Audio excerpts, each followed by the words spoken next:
بسم اللہ الرحمن الرحیم۔ اعوذ باللہ من الشیطان الرجیم، بسم اللہ الرحمن الرحیم، صلی اللہ علی رسولہ الکریم۔ السلام علیکم ورحمۃ اللہ وبرکاتہ۔ طلاب کرام عزیز، کیسے ہیں؟ امید کرتے ہیں آپ خیر و عافیت سے ہوں گے۔ بدایت المعارف جزء ثالث کا سبق نمبر 4 شروع کر رہے ہیں، جس میں عنوان قرار دیا گیا کتاب کی عبارت ولا یصح عندنا تقلید الغیر سے لے کر متن مصنف کا یہ جملہ ونبوت والامامت والمعاد تک۔ آج کے درس میں جو نکات بیان کیے جائیں گے وہ یہ ہیں۔ نمبر 1، کسی دوسرے کی تقلید قبول نہیں ہے، یعنی چاہے آباء و اجداد ہوں، چاہے اساتید ہوں یا بزرگان ہوں، چونکہ تقلید یقین آور نہیں ہوتی۔ نمبر 2، قرآن میں غور و فکر کی زیادہ بات آئی ہے۔ آئیے عبارت کو ملاحظہ فرمائیں۔ ولا يصح عندنا تقلید الغیر فی ذلک مہما کان ذلک الغیر منزلۃ و خطرا۔ ہمارے نزدیک، یعنی ہم شیعہ اثنا عشری کے نزدیک یہ نظریہ پایا جاتا ہے کہ کسی دوسرے کی تقلید صحیح نہیں ہے معرفت کے باب میں، چاہے وہ غیر کتنی ہی منزلت و بڑے مقام کا حامل ہو۔ وما جاء فی القرآن الکریم من الحث علی التفکیر واتباع العلم والمعرفت، وہ چیز جو آئی ہے قرآن مجید میں وہ یہ کہ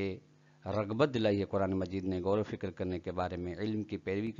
کے بارے میں اور معرفت کے بارے میں۔ فإنما جاء مقرا لهذه الحریۃ الفطریۃ فی العقول التي تطابقت علیہ آراء العقلاء،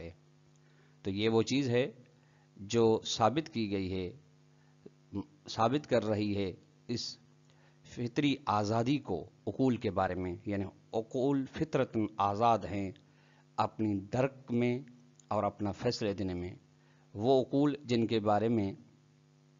آراء عقلاء، نظریات عقلاء تطابق رکھتے ہیں۔ وجاء منبہا للنفوس علی ما جبلت علیہا، اور یہ بات آئی ہے تاکہ آگاہ کرے انسانوں کو، یعنی نفوس انسانی کو اس چیز کی جانب جو ان کی جبلیت میں ہے، خلقت میں ہے، وہ ہے استعداد کمالات کی معرفت رکھنا اور غور و فکر کرنا۔ مفتحن، تاکہ منبہن پہ عطف ہے، آئی ہے تاکہ کھولے للاذہان، انسانی اذہان کو، موجہن لہا، اور انسان کے اذہان کو متوجہ کرے، علی ما تقتضیہ طبیعت العقول، ان اشیاء کی جانب، ان امور کی جانب جن امور کا طبیعت عقل، ذات عقل تقاضا کرتی ہے۔ یہ متن مصنف طلاب کرام عزیز، یہیں سے شارح محترم فرماتے ہیں فَإِنَّهُ مَعَ تَقْلِيدِ مَا لَمْ يُوجِبِ الْعِلْمَ يَبْقَى احتمال الخطأ، کہ تقلید کے ہوتے ہوئے جب تک تقلید یقین کا سبب نہیں بنتی تب تک غلط ہونے کا احتمال پایا جاتا ہے، خطا ہونے کا احتمال پایا جاتا ہے۔ وَمَعْهُ، احتمال خطا کے ہوتے ہوئے لا يَكُونُ مَعْذُورًا، انسان معذور نہیں ہے، انسان کا عذر قابل قبول نہیں ہے، فیما، ان مقامات میں، اذا لم یصاد ما اخذہ بتقلید مع الواقع، جب وہ مطابقت نہ رکھے جو اس نے تقلید سے معرفت لی اس حقائق کے ساتھ جو واقع میں موجود ہیں، یعنی واقعیت میں جو احکام الہی ہیں، واقعیت میں جو معرفت الہی ہے، اس کے ساتھ اگر تطابق نہیں رکھتی تو یہ قابل قبول نہیں ہے، اور اس کا عذر بھی قابل قبول نہیں ہے۔ بس فما یکون علت لوجوب المعرفت، بس جو چیز علت بن رہی تھی، یا فما یکون علتا، جو چیز علت بن رہی تھی معرفت الہی کے وجوب کے لیے، وہ یہ تھی، یعنی جو کہ ہم گزشتہ دروس سے ثابت کر کے آ رہے ہیں طلاب کرام عزیز کہ معرفت الہی واجب ہے، وہ یہ تھی علت من وجوب دفع ضرر المحتمل ہے، جو عقل سلیم، فطرت سلیم کے سامنے جب ضرر احتمالی آ رہا تھا تو ان کا حکم یہ تھا کہ ان کو اس ضرر احتمالی کو دور کرنا واجب ہے، یہ دلیل تھی۔ اور وجوب شکر المنعم، یا کہ منعم جس نے مجھے نعمت دی ہے، نعمت وجود اور وجود کے باہر جو کچھ نعمات متعددہ ہیں، ان کا شکر واجب ہے، اس لیے اس منعم کی معرفت واجب ہے۔ تو یہ فما یکون باقن بحالہ، یہ علت تو باقی رہے گی، وجوب معرفت کی علت باقی رہے گی اپنے حال پہ، ویدعوہ، اور مجبور کر دیتی ہے انسان کو نحو تحصیل معرفت، ہے کہ انسان جائے، ضروری ہے کہ معرفت کو حاصل کرنے کی جانب جائے، لعدم حصول المعرفت المطلوبۃ بتقلید المذکور، ہے چونکہ معرفت مطلوبہ جو ہے خداوند کریم کے بارے میں وہ تو حاصل نہیں ہوئی اس تقلید کے ذریعے سے جو ذکر کی گئی تقلید، یعنی آباء و اجداد کے ذریعے سے تقلید، ولذا اسی وجہ سے سرح ابو الصلاح الحلبی فی تقریب المعارف، ہے ابو صلاح حلبی نے وضاحت کی ہے تقریب المعارف میں کہ بأن اتباع الجل یعنی بزرگان کی پیروی کرنا مع اختلافہم فی الاقوال والآراء محال، یہ محال ان کی خبر ہے کہ بزرگان کی پیروی کرنا یعنی یہ تقلید کی جانب اشارہ کر رہے ہیں، یہ نہیں ہو سکتی چونکہ ان کا آپس میں اقوال کے درمیان اختلاف پایا جاتا ہے، نظریات کے درمیان اختلاف پایا جاتا ہے، یہ اس اختلاف کے ہوتے ہوئے یہ محال ہے، لتنافی ما بینہم، چونکہ بزرگان کے درمیان میں اور ان کے آراء کے درمیان تنافی پائی جاتی ہے، یعنی بعض کے ہاں وجوب ہے تو بعض کے ہاں استحباب ہے، بعض کے ہاں مکروہ ہے تو بعض کے ہاں حرام ہے، لہٰذا ان کی ہم کیسے پیروی کر سکتے ہیں، اور ان کے ذریعے کے پیروی کے ذریعے سے تقلید کیسے ہم معرفت حاصل کر سکتے ہیں جو کہ یقین آور ہو، وَإِتِّرَاحُ الْجُلِّ، اور اگر سب کو ہم چھوڑ دیتے ہیں، یعنی سب بزرگان کو چھوڑ دیں، کسی کی بھی ہم تقلید نہیں کرتے، تو یہ بھی احتمال پایا جاتا ہے کہ یقتضی کونہ علی ما کان علیہ من الخوف، تقاضا کرتا ہے کہ یہ اتراح جل اسی چیز پر ہو جس پر ہیں، وہ خوف والی حالت باقی رہتی ہے، کیسے؟ جب ہم تمام کو چھوڑ دیتے ہیں، یہ ہے کہ ان میں سے ہو سکتا ہے بعض ایسے ہوں کہ جن کی تقلید کا حکم ہو اور جن کی تقلید سے یقین حاصل ہوتا ہو، چونکہ تقلید سے یقین اگر حاصل ہو جاتا ہے تو وہ تقلید قابل قبول ہے، تو سب کو چھوڑنے سے وہ خوف اپنی جگہ پہ باقی ہے، وَاتِّبَاعُ الْبَعْضِ عَنْ تَقْلِيدٍ، اور اگر ہم بعض کی تقلید کرتے ہیں، بعض کو چھوڑ دیتے ہیں تو لا يرفع خوفہ، تو یہ بھی خوف دور نہیں ہوتا، مما ان چیزوں میں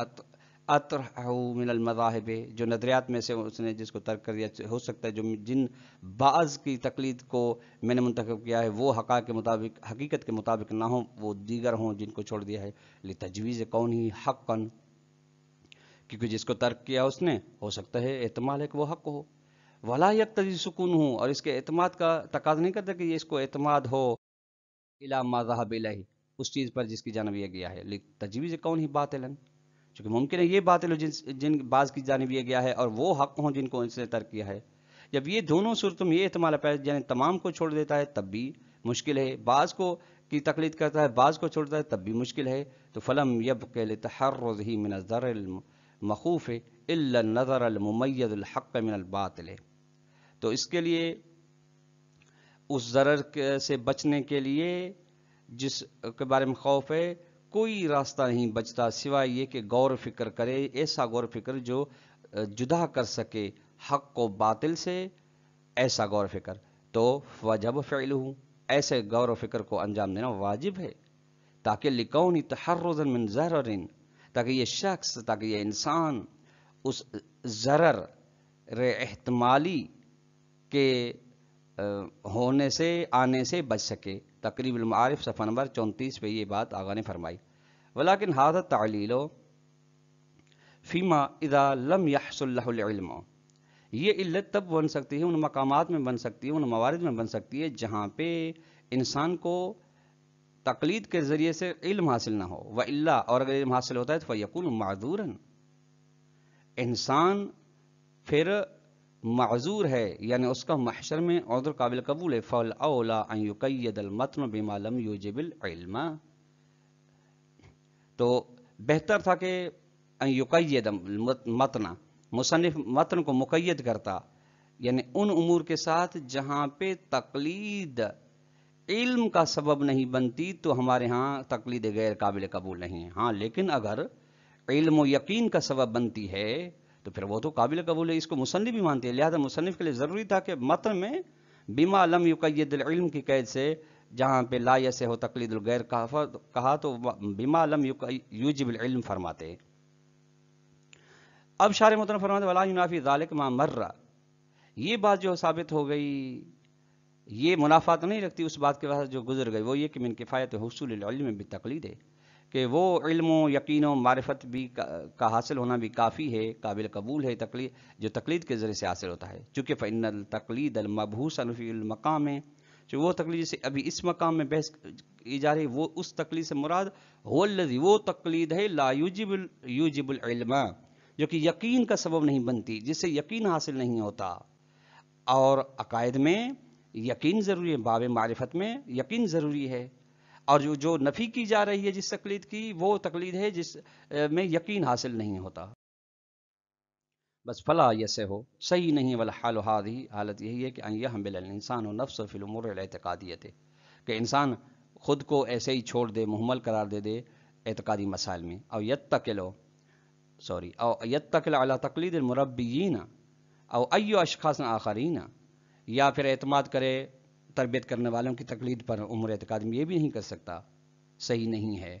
یا دوسرے اشخاص کوئی بھی ہوں، اساتید ہوں، بزرگان ہوں، دوستان ہوں، ان کی اعتقادی مسائل میں تقلید کرے، یہ بھی صحیح نہیں ہے۔ بل یجب علیہ، بلکہ انسان پر ضروری ہے، انسان پر بحسب الفطرت العقلیت، فطرت عقلیہ کے لحاظ سے، المؤیدۃ بالنصوص القرآنیۃ، وہ فطرت عقلی جس کی تائید کی گئی قرآن مجید کی نصوص سے، کہ واجب یہ ہے اس کے اوپر کہ ان یفحص ویتأمل وینظر ویتدبر فی اصول اعتقاداتہ المسمات باصول الدین التی ہو اہمها التوحید، غور فکر کرے، تدبر کرے اصول اعتقادات میں، یعنی اعتقادی بنیادی مسائل میں جن کا نام رکھا گیا ہے اصول دین، جن سے سب سے اہم پہلے نمبر پہ بنیادی اصول دین میں سے بھی توحید ہے۔ اب شارح محترم اس متن کی وضاحت میں فرماتے ہیں ولا یکفا، بات واضح رہے کہ ان المصنف اضاف فی ہامش الکتاب، مصنف نے کتاب کے حاشے میں اضافہ کیا ہے ما ہوا بلفظی، جو ان کے الفاظ یہ تھے کہ انه لیس کل ما ذکر فی هذه الرسالۃ هو من الاعتقادات، کہ ہر وہ چیز جو اس رسالے یعنی متن مصنف میں جو عقائد امامی ہے اس میں ذکر کیا ہے، وہ ہر وہ چیز جو اس رسالے میں ذکر کی جا رہی ہے وہ ایسا نہیں ہے کہ سب اصول اعتقادات میں سے ہو۔ فإن کثیر من الاعتقادات المذکورۃ، بہت سارے اعتقادات جو ذکر کیے گئے ہیں کل قضاء والقدر ورجت، جیسا کہ قضاء و قدر، تقدیر الہی اور رجعت وغیرہ، لا یوجب فیہ الاعتقاد ولا النظر، ان میں عقیدہ رکھنا واجب نہیں ہے، نہ ہی غور فکر کرنا واجب ہے۔ پھر کہاں سے ان کو حاصل کریں گے؟ فرماتے یجوز الرجوع فیہا الی الغیر المعلوم صحت قولہ، تو ان معاملات میں رجعت وغیرہ میں جائز ہے رجوع کیا جائے دوسرے ایسے غیر کی جانب جس کے قول کا صحت صحیح ہونا واضح ہو، کل انبیاء والائمت، جیسے یعنی انبیاء و ائمہ کی احادیث دیکھی جائیں گی، وہ کثیر من الاعتقاد من حاضر الکبیر، بہت سارے اعتقادات یعنی جزئیات مسائل اعتقادی ان امور میں سے کہ انبیاء اور ائمہ علیہ السلام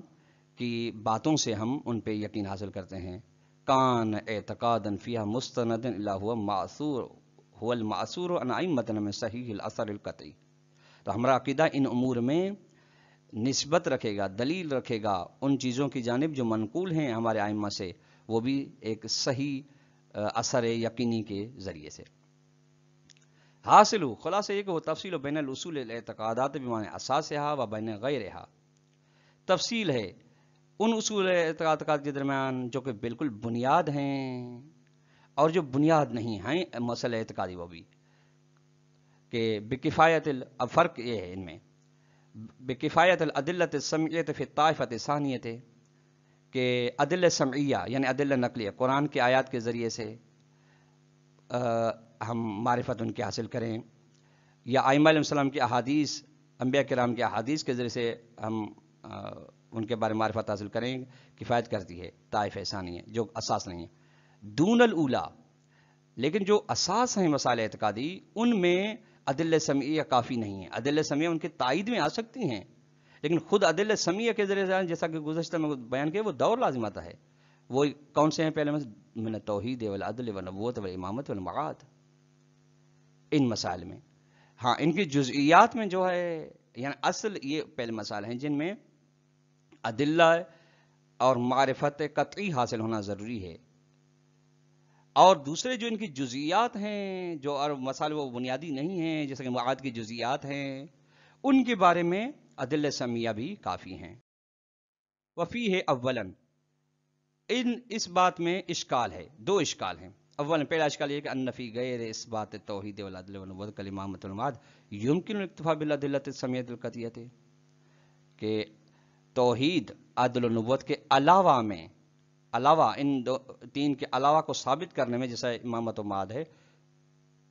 ان میں ممکن ہے کہ اکتفا کی جائے ان ادلہ کے بنا پہ جو سمعی یقینی ہیں یعنی ائمہ علیہ السلام کی صحیح سند حدیث. وَإِنْ كَانَ لَهُمَا أَدِلَّةٌ قَدْ عَقْلِيَّةٌ أَيْضًا، اگرچہ امامت و معاد کے لیے بھی ادلہ عقلیہ ہیں لیکن ان کو ادلہ سمیہ سے بھی ثابت کیا جا سکتا ہے. فَإِنَّهُ بَعْدَ إِثْبَاتِ الْمَبْدَأِ وَالنُّبُوَّةِ، جب خدا ثابت ہو جاتا ہے، نبوت ثابت ہو جاتا ہے، تو یکون قول النبی فی الامامت والمعاد کافیا ومفیدا للعلم والجزم، تو نبی اکرم صلی اللہ علیہ وسلم کا قول امامت و معاد کے معاملے میں کافی ہوگا اور مفید یقین و علم ہوگا، اور ہمیں اعتقادات کے مسائل میں یہ علم ہی چاہیے. وَيُمْكِنُ الْاعْتِقَادُ بِهِ، اور عقیدہ رکھنا ممکن ہے. ولا حاجت الی اقامۃ الادلۃ العقلیۃ، اور کوئی ضرورت نہیں کہ ہم ادلہ عقلیہ جداگانہ سے ان کے اوپر قائم کریں. نعم الاستدلال بالادلۃ العقلیۃ فی مثلہما یوجب قوۃ و اشتدادا، ہاں عدلہ عقلیہ سے استدلال کرنا ہے فی مثلہما امامت و معاد کے مانند میں مسائل میں یہ تقویت کا سبب بنتا ہے، استحکام کا سبب بنتا ہے. لیکن ایسا نہیں ہے کہ فقط یہی راستہ ہو ان کو ثابت کرنے کا، نہیں. جب نبوت ثابت ہو جاتی ہے تو نبوت کے ذریعے سے یہ مسائل بھی ثابت ہو جاتے ہیں امامت و معاد. ثانیاً تو دوسرا اشکال یہ ہے کہ ان نفی وجوب الاعتقاد فی الطائفۃ الثانیۃ، کہ یہ جو نفی کی گئی کہ واجب نہیں ہے عقیدہ رکھنا دوسرے مسائل جن میں جو اساسی نہیں ہیں اعتقادی مسائل، کہ بے مجرد جواز رجوع فیہا الی الادلۃ السمیۃ، کہ فقط ممکن ہے کہ ان میں رجوع کیا جائے طائفہ ثانیہ میں ادلہ سمیہ یا نقلی ادلہ کی جانب. یہ محل و اشکال ہے، اس میں محل اشکال ہے، بل منع ہے، چونکہ لأن جواز تحصیل المعرفت من الادلۃ الشرعیۃ لا ینافی وجوب الاعتقاد بما یستفاد منہ بعد فرض حصول القطع بہ، چونکہ معرفت حاصل کرنے کا جائز ہونا ادلہ شرعیہ کے ذریعے سے، یہ جواز منافات نہیں رکھتا اس بات کے ساتھ کہ عقیدہ رکھنا واجب ہے اس چیز پر جو سمجھی گئی ہے منہا ادلہ شرعیہ سے، جب اس فرض کے بعد کے یقین حاصل ہو جاتا ہے ان چیزوں کے بارے میں جو ادلہ شرعیہ یعنی قرآن و حدیث سے حاصل کی ہیں یا ادلہ سمعیہ جن کے بارے میں کہا گیا. ولذالک، اسی وجہ سے سرح بعض فحول، بعض بزرگان نے وضاحت کی ہے کہ بوجوب تدین بکل ما علم ثبوت من الدین ولو لم یکن من ضروریاتہ، کہ پابند ہونا ضروری ہے، اعتقاد رکھنا واجب ہر اس چیز پر جس کے بارے میں ثابت ہو گیا ہے کہ یہ جزء دین ہے، اگرچہ وہ ضروریات مسلمات دین میں سے نہ ہو. معللاً علت بیان کرتے ہیں بوضاحت وصاوت ذالک الایمان، یہ ان چیزوں پہ جو ثابت ہو گئے ان پہ ایمان رکھنا، یہ ان کا پابند ہونا یہ برابر ہے کہ ہم نبی اکرم صلی اللہ علیہ وسلم پر ایمان رکھیں. یعنی نبی اکرم پر ایمان رکھنے کے ساتھ تساوی یہ رکھتا ہے کہ جو اس کی شریعت و دین میں جو چیزیں آئی ہیں ہم ان پر بھی ایمان رکھیں، چونکہ نبی صادق مرسل یہ چیزیں لے کر آئے ہیں. نعم ہاں لو لم یستقل العقل بوجوب معرفت شیء، اگر عقل مستقل نہ ہو کسی چیز کی معرفت کے وجوب کے بارے میں، اگر نہ ہو یعنی در حالانکہ عقل ہے، جیسا کہ ہم ثابت کریں گے عقل مستقل حکم دے رہی کہ معرفت رکھنا واجب ہے، معرفت منعم. ولو لم يدل على وجوبها شرعا ايضا، اور اگر کسی بھی چیز کی معرفت کے وجوب کے بارے میں کوئی شرعی دلیل بھی نہ ہوتی، یعنی نہ دلیل عقلی نہ شرعی، تو فمقتضى البراءۃ العقلیۃ، تو برات عقلیہ کا تقاضا یہ کہ وہ عدم وجوب المعرفت، یعنی جب اصل تکلیف میں شک ہو تو پھر وہاں اور دلیل موجود نہ ہو تو پھر برات عقلیہ جاری ہوتی ہے کہ بس معرفت واجب نہیں ہے. ولیذا اسی وجہ سے ذهب بعض الفحول، بعض بزرگان گئے ہیں کہ الی عدم وجوب المعرفت، معرفت رکھنا واجب نہیں ہے ببعض تفاصیل الحشر والنشر، بعض عقائدی مسائل کی تفصیلات کے بارے میں، جیسا کہ حشر کی تفصیل کے بارے میں، نشر کی تفصیل کے بارے میں، برزخ کی تفصیل کے بارے میں. یہ ان کے بزرگان کہتے ہیں کہ ان کے بارے میں معرفت رکھنا واجب نہیں ہے. بقیت الکلام فی محلی، باقی گفتگو اپنے مقام پہ اس کے بارے میں کی جائے گی. تو اللہ بکرام عزیز، آج کے درس میں جو چیزیں بیان کی گئیں، خلاصے کے طور پر ہم سوال اگر دینا چاہیں تو سوال نمبر 1 یہ بنے گا کہ کیوں کیا تقلید مطلقاً معرفت کے باب میں ممنوع ہے یا بعض صورتوں میں ممنوع ہے، اس کی اختصار کے ساتھ وضاحت کریں. دوسرا سوال یہ بنے گا کہ اصول اعتقادات میں ادلہ نقلیہ یعنی قرآن و حدیث پہ اکتفا کرنا ضروری ہے یا ادلہ عقلیہ پہ اکتفا کرنا ضروری ہے یا ادلہ سمعیہ بھی چل جائے گی، اور وہ بھی قابل قبول ہے. ان کی بھی اختصار کے ساتھ وضاحت کریں. والسلام علیکم ورحمۃ اللہ وبرکاتہ.